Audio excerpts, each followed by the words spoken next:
La vie a une façon très particulière de te prévenir que tu es en train de changer. Elle commence à te laisser seul. Ce n'est pas une punition, c'est une transition. Lorsque ton esprit se renforce, lorsque tes priorités mûrissent et lorsque ta vision devient plus claire, le bruit tombe, les gens s'éloignent et le chemin se libère. Et même si cela dérange au début, c'est le signe le plus honnête que tu entres dans une phase où le superficiel ne te sert plus. La solitude arrive juste quand tu la nies le plus, juste quand tu cherches de la compagnie pour te distraire, et juste quand tu ne veux pas écouter ce que ton intérieur essaie de te dire depuis des années. C'est pourquoi ça pèse, c'est pourquoi ça fait mal, parce que cela t'oblige à te confronter à toi-même sans anesthésie. Mais cette confrontation est nécessaire. Personne ne se réveille entouré de distractions. Et c'est là que beaucoup se trompent. Ils pensent que ne pas avoir un groupe d'amis, ne pas recevoir de messages, passer des jours sans plan, signifie l'échec. Ils ne comprennent pas que la solitude ne t'isole pas, elle te révèle. Elle te montre quelles relations étaient soutenues par habitude, qui étaient là par commodité et quels liens n'ont jamais eu de racines. Les chutes sociales font mal, mais elles purifient. Le stoïcisme le dit sans détour. Tu ne contrôles pas qui reste, mais tu contrôles qui tu es lorsque la pièce devient silencieuse. Le silence n'est pas un ennemi, c'est un miroir. Il est inconfortable parce qu'il te montre la vérité. La vérité de tes habitudes, de tes peurs, de tes dépendances émotionnelles, de tes vides. Et pourtant, c'est le seul endroit où tu peux vraiment te reconstruire. Cette vidéo ne vient pas adoucir la solitude, elle vient te montrer son véritable pouvoir. Parce que si tu comprends ce que cela signifie de la traverser, tu arrêteras de la voir comme une chute et tu commenceras à la voir comme une renaissance. Reste jusqu'à la fin. Les 10 leçons qui suivent ne sont pas théoriques. Ce sont des outils réels pour transformer la solitude en ton plus grand allié et faire du détachement le fondement de ta force intérieure. 1. Accepte la solitude comme une croissance. On dit que la solitude est comme une chambre qui commence à se remplir d'eau lentement. D'abord, une seule goutte tombe, puis une autre, et avant que tu ne t'en rendes compte, l'eau te monte jusqu'aux chevilles. La plupart des gens paniquent, cherchent désespérément une sortie, courent, sont anxieux, ont l'impression de se noyer. Mais si tu restes immobile un instant, si tu respires et observes, tu découvres quelque chose que presque personne ne voit. L'eau n'est pas venue pour te détruire, elle est venue pour t'apprendre à flotter. C'est ainsi que fonctionne la solitude. Elle arrive sans demander la permission. Elle apparaît quand tu la veux le moins, mais toujours au moment exact où tu en as le plus besoin. Accepter la solitude comme une croissance n'est pas une belle phrase, c'est une expérience qui te brise et te reconstruit en même temps. Elle te touche quand tu regardes ton téléphone et qu'il ne sonne pas, quand tu te rends compte que tu étais entouré de beaucoup de monde, mais de très peu de profondeur, quand le silence commence à se sentir trop grand et trop honnête. Et là, juste là, l'inconfort apparaît parce que tu n'es pas habitué à t'écouter sans filtre, sans bruit, sans distraction. Tu l'interprètes comme un abandon, mais en réalité c'est une évolution. La vie est en train de t'enlever ce qui te freinait. Chaque fois que tu grandis, tu te sépares inévitablement de ceux qui ne veulent pas bouger. Ce n'est pas personnel, c'est énergétique. La maturité te rend plus sélectif, plus observateur, plus conscient du type de lien qui te draine et de ceux qui te poussent vers l'avant. Ton cercle devient plus petit, oui, mais aussi plus pur. Accepter cette purification fait partie de la croissance. C'est ici que le stoïcisme entre en force. Les stoïciens ne voyaient pas la solitude comme un manque, mais comme le territoire où se forge le caractère. C'est dans le silence que tu te rends compte de 3 vérités simples et dures. Personne ne va te sauver, personne ne va te donner la vie que tu veux, et personne ne va te soutenir pour toujours. Et quand tu l'acceptes, non pas avec tristesse, mais avec détermination, une liberté s'active que très peu de gens expérimentent, la liberté d'appartenir à toi-même. La solitude expose ce que tu as ignoré pendant des années. Elle te montre tes habitudes, tes blessures, tes dépendances, tes attachements émotionnels. Elle te force à te demander pourquoi il est difficile pour toi d'être avec toi et pourquoi tu cherchais refuge chez les autres.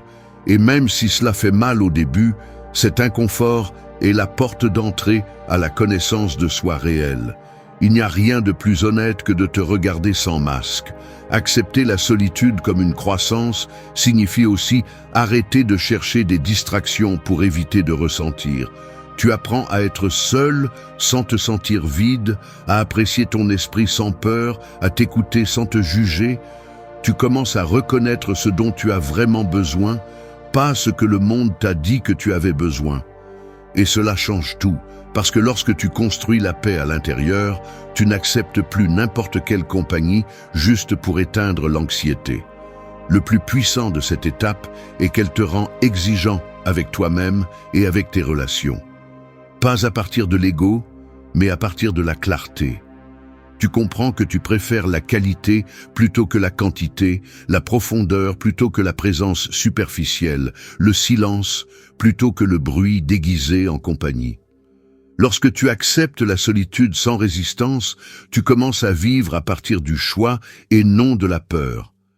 C'est pourquoi la solitude n'est pas une chute, c'est une transition. Ce n'est pas un vide, c'est un début. C'est l'espace où tu arrêtes de te perdre dans les autres pour te retrouver en toi-même. Et lorsque tu parviens à l'accepter avec maturité, tu découvres que tu n'as jamais été vraiment seul. Tu étais juste en train de grandir. 2. Lâche ce que tu ne contrôles pas. Parfois, la vie ressemble à un fil que tu tiens entre tes doigts. Tu le tires pour sentir que tu as le contrôle, mais plus tu forces, plus il s'en mêle, plus il se tend et plus il te coupe la peau. Quand tu le lâches enfin, non pas parce que tu le veux, mais parce que tu ne peux plus le tenir, tu découvres que le fil n'était jamais le problème. Le problème était ton besoin de tout dominer. C'est ainsi que fonctionne l'existence. Elle te montre encore et encore que t'accrocher ne fait que t'épuiser et que lâcher prise est, bien que cela fasse mal, l'acte le plus intelligent de ta croissance. Lâcher ce que tu ne contrôles pas n'est pas de la résignation, c'est de la libération.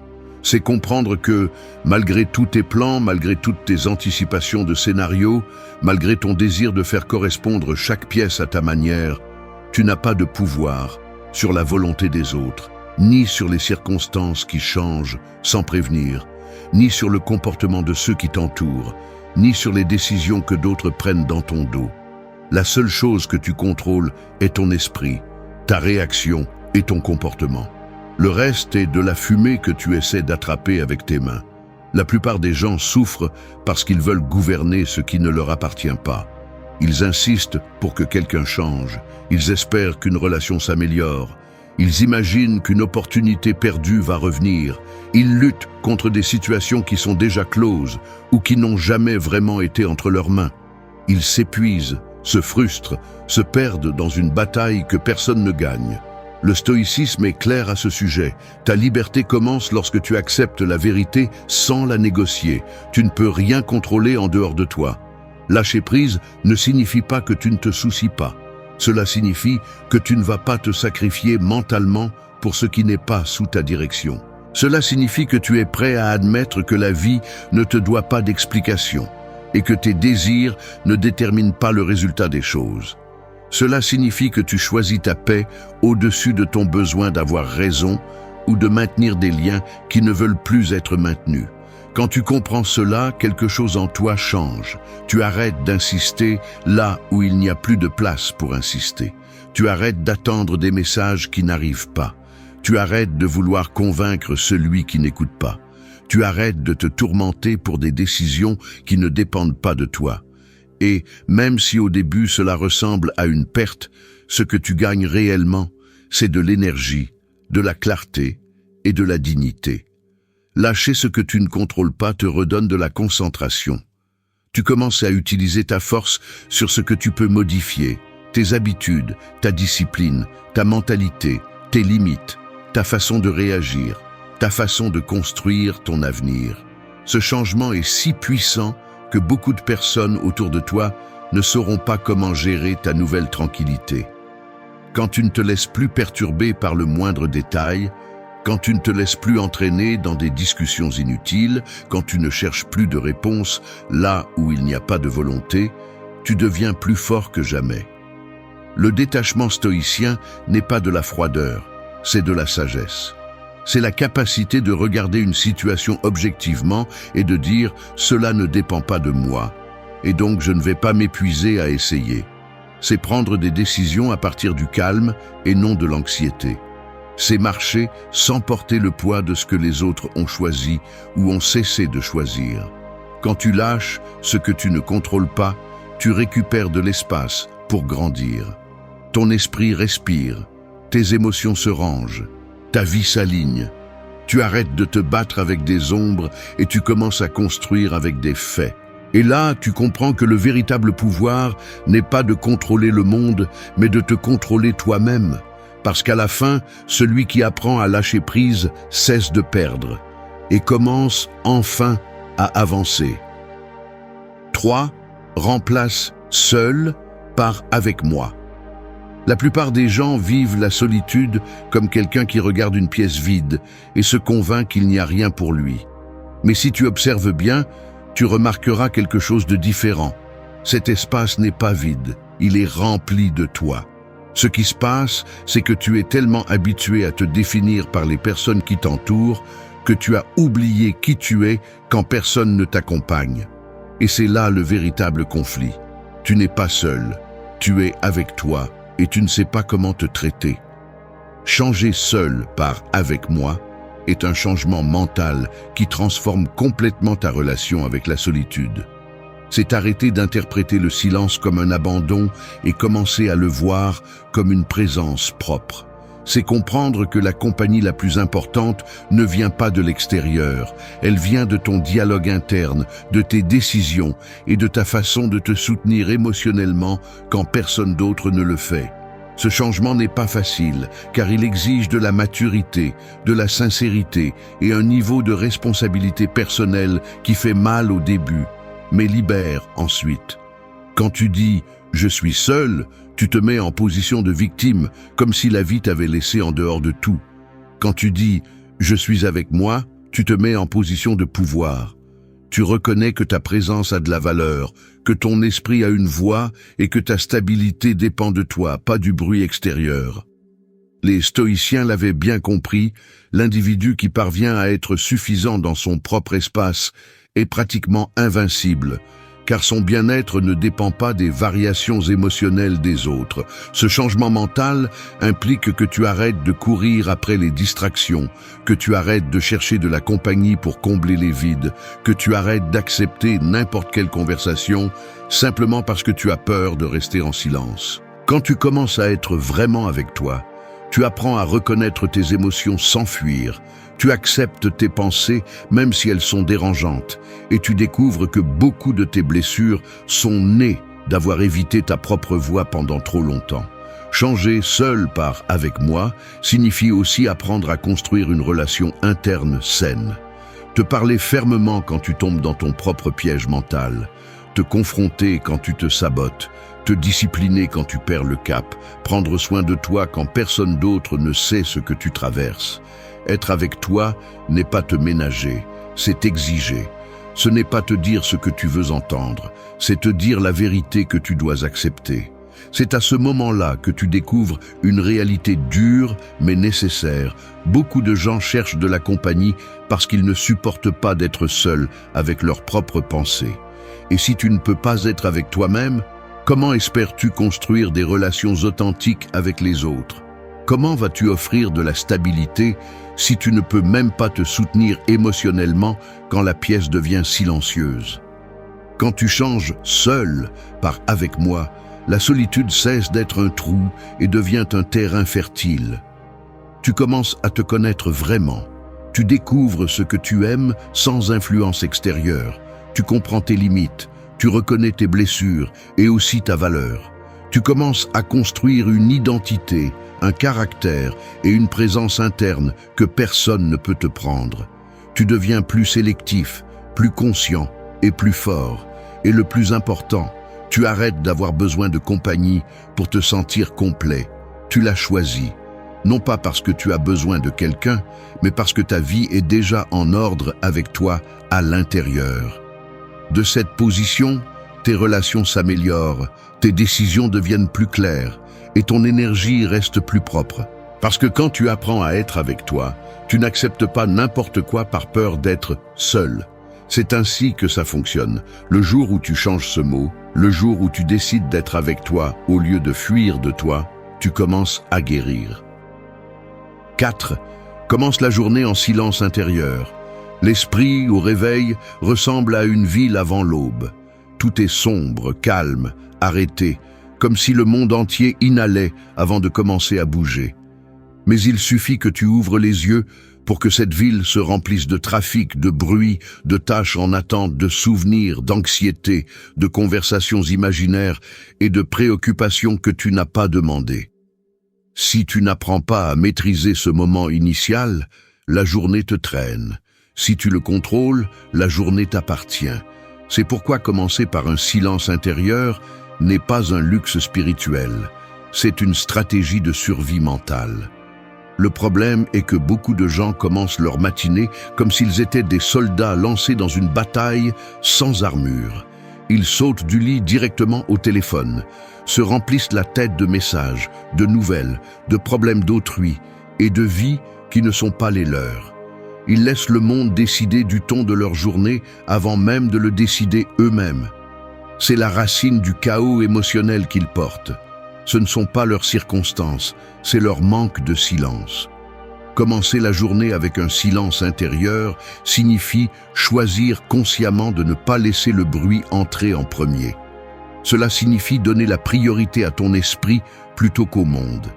C'est faire une pause, respirer, te centrer, ajuster ta présence et te rappeler qui tu es avant de faire face à ce qui vient.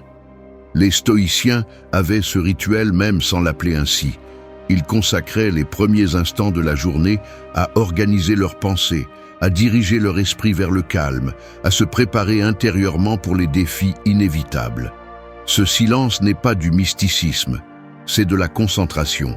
C'est te dire à toi-même: aujourd'hui, je ne vais pas réagir comme un animal effrayé, je vais répondre comme un être conscient. Ce petit acte fait la différence entre être le maître de ta journée ou en être la victime. Parce que lorsque ton esprit se réveille dans le chaos, tout le reste est contaminé. Mais quand il se réveille dans le calme, tu peux faire face à n'importe quoi avec fermeté. Le silence intérieur t'apprend aussi à regarder ta vie avec clarté. Si tu t'assois un moment avec toi-même, sans distraction, sans écran, sans voix, tu commences à entendre ce qui est vraiment à l'intérieur. Tes véritables préoccupations, tes désirs, tes blessures, tes objectifs reportés apparaissent. Et même si les affronter est inconfortable, cela te permet de corriger ta trajectoire au lieu de vivre par inertie. Le silence révèle ce que le bruit te cachait. Cette habitude renforce aussi l'autodiscipline. Tu n'as pas besoin d'une heure entière, quelques minutes de pleine présence, de respiration consciente, de révision mentale et d'une intention claire suffisent. L'important est que tu sois celui qui décide comment commence ta journée, pas tes impulsions ni tes distractions. De là, tu construis ta force intérieure. Celui qui contrôle ses matins contrôle son énergie. Celui qui contrôle son énergie contrôle ses décisions. Et celui qui contrôle ses décisions contrôle sa vie. Les bénéfices de ce type de silence sont plus profonds que tu ne l'imagines.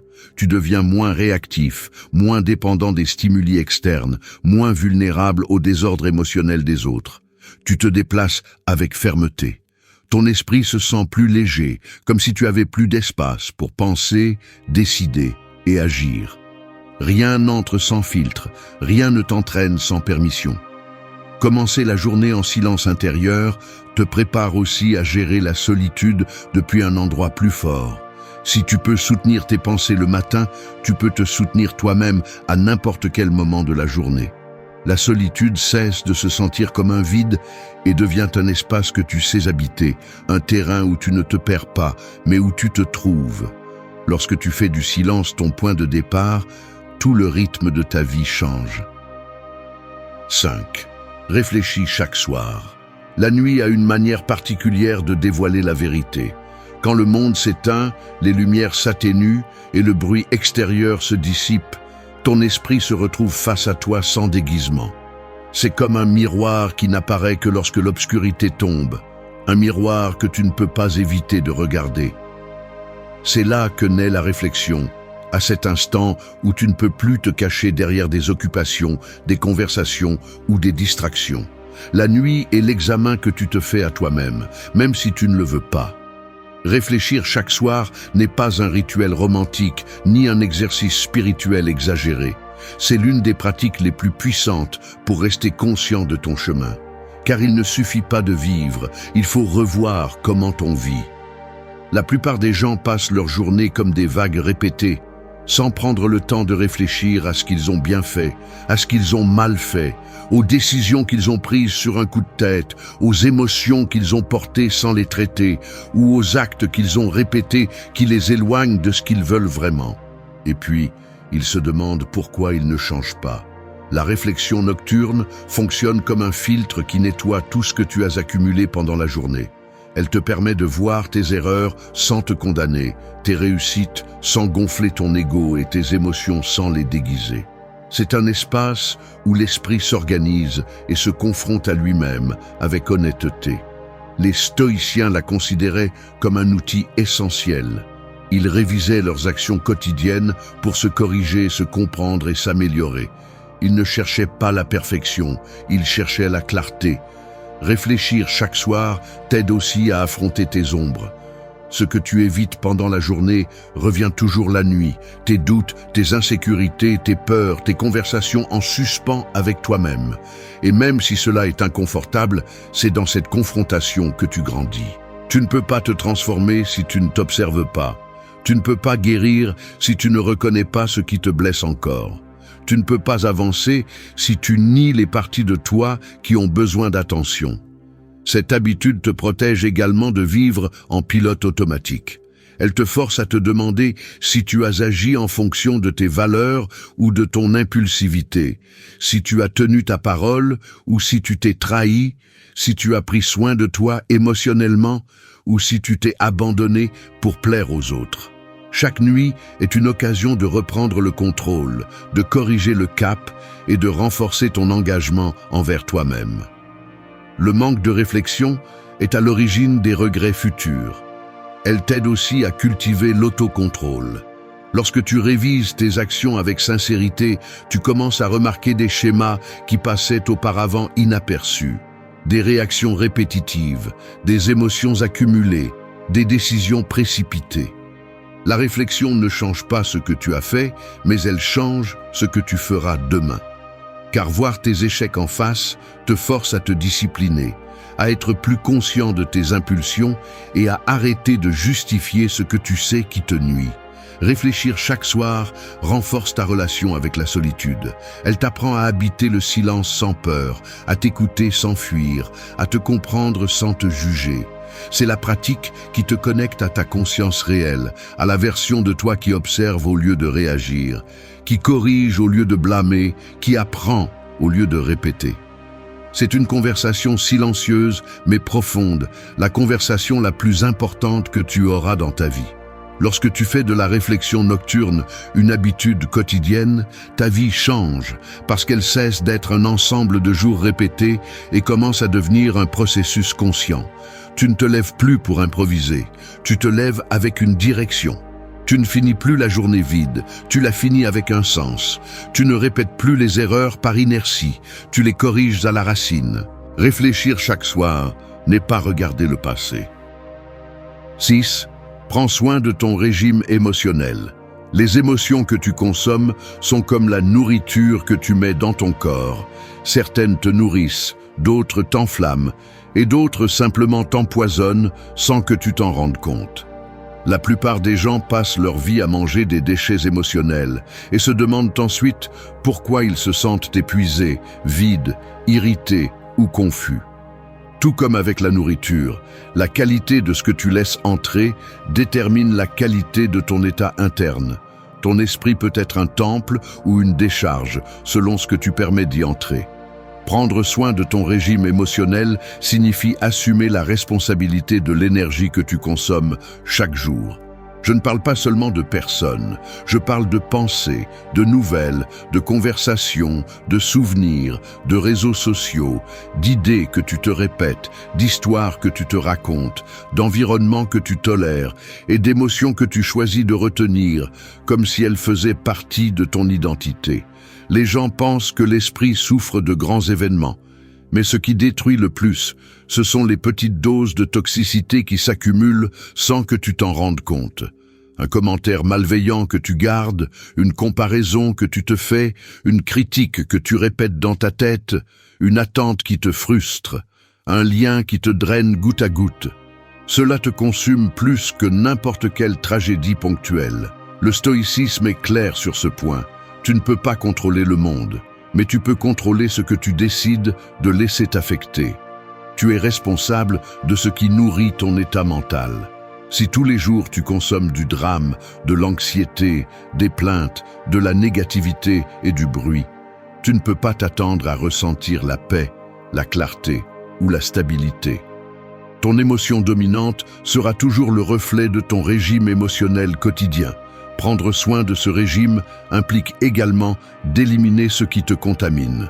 Les personnes qui ne font que décharger leurs problèmes sans intention de changer, les conversations qui te laissent plus mal que tu ne l'étais en arrivant, les environnements qui te tendent, les réseaux sociaux qui te comparent, les habitudes qui te sabotent.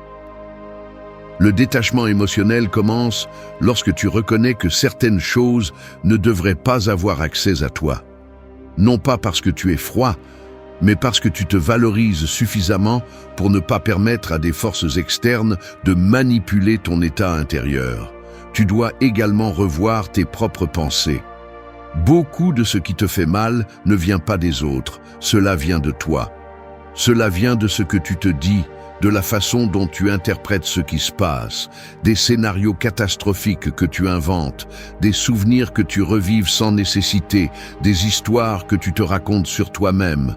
Cela fait partie de ton régime émotionnel, et si tu ne le régules pas, tu vivras dans des montagnes russes interminables créées par ton propre esprit. Prendre soin de tes émotions ne signifie pas éviter de ressentir, cela signifie apprendre à choisir ce qui te construit. Cela signifie que lorsque tu détectes que tu absorbes trop de négativité, tu décides de t'arrêter, de respirer, de prendre du recul et de nettoyer ton intérieur avant de continuer à accumuler. Cela signifie que lorsque quelqu'un apporte le chaos, tu sais mettre une limite. Cela signifie que lorsque ton esprit exagère un problème, tu le corriges. Cela signifie que lorsque tu te punis avec des pensées nuisibles, tu interromps le cycle et te rappelles que tu mérites un traitement plus juste. Si tu réussis à prendre soin de ton régime émotionnel, ta vie change sans que tu aies à faire de grands mouvements.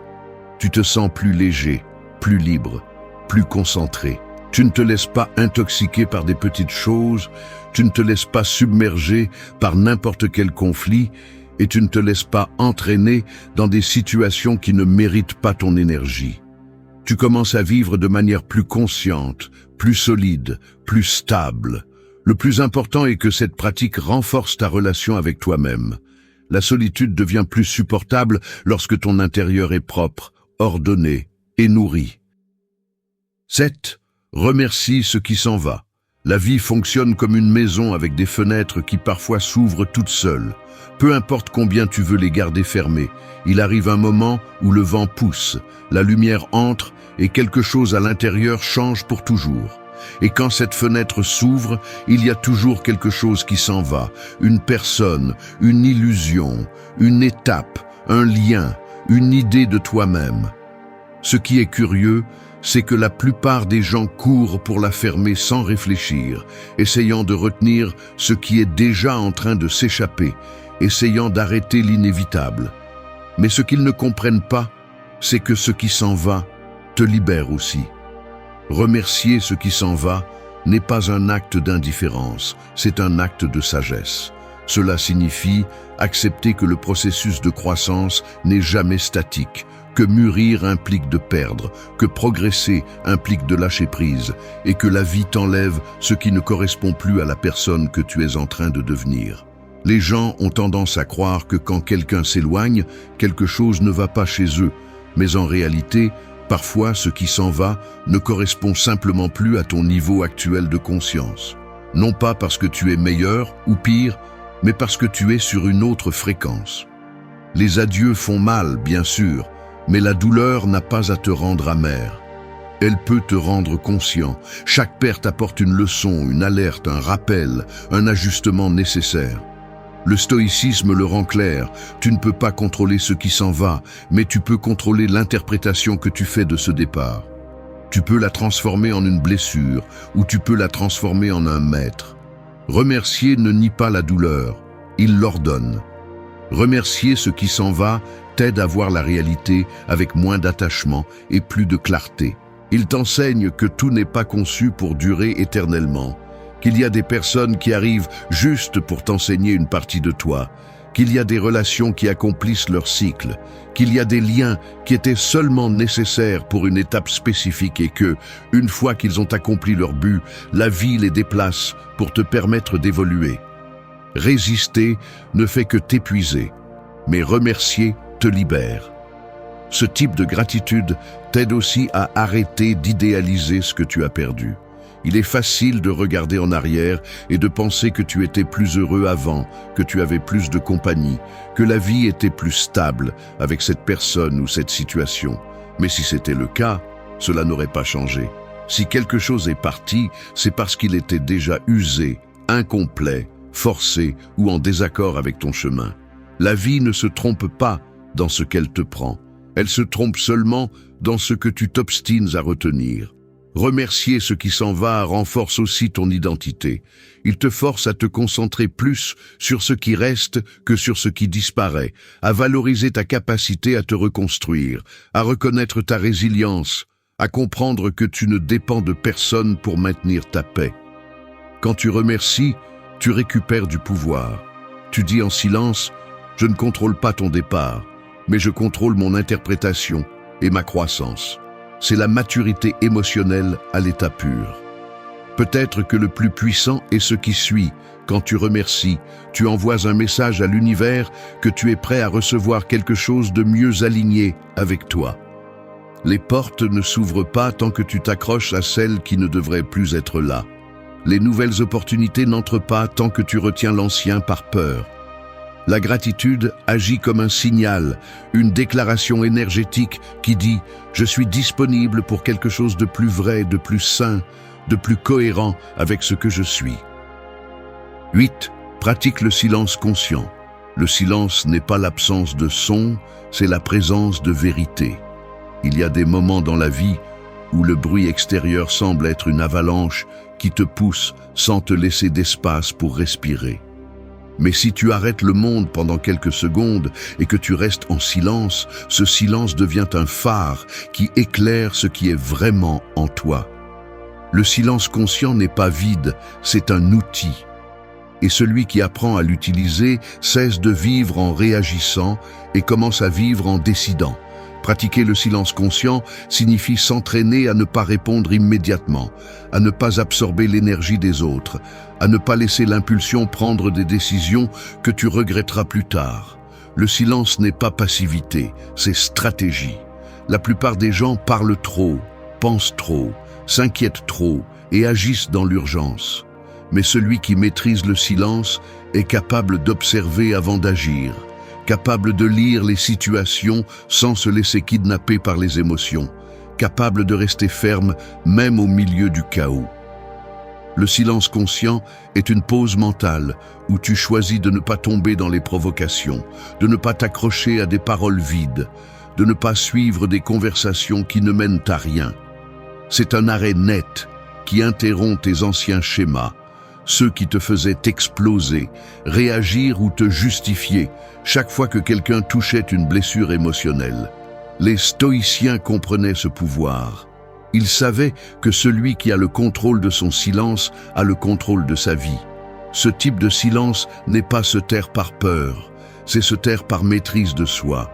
Cela signifie que tu n'as pas besoin de répondre à tout, tu n'as pas besoin de prouver quoi que ce soit, tu n'as pas besoin de t'expliquer à tout le monde. Cela signifie comprendre que ton énergie est limitée et que la gaspiller dans des discussions sans sens ne fait que t'affaiblir. Lorsque tu choisis le silence conscient, tu commences à filtrer ce qui mérite ta voix et ce qui ne le mérite pas. Il te permet également de voir l'intention réelle des autres. Lorsque tu ne réponds pas immédiatement, tu observes mieux. Tu te rends compte de qui parle à partir de la blessure, qui parle à partir de la manipulation, qui parle à partir de l'ego et qui parle à partir de la vérité. Tu deviens plus stratégique, plus serein et plus précis dans tes relations.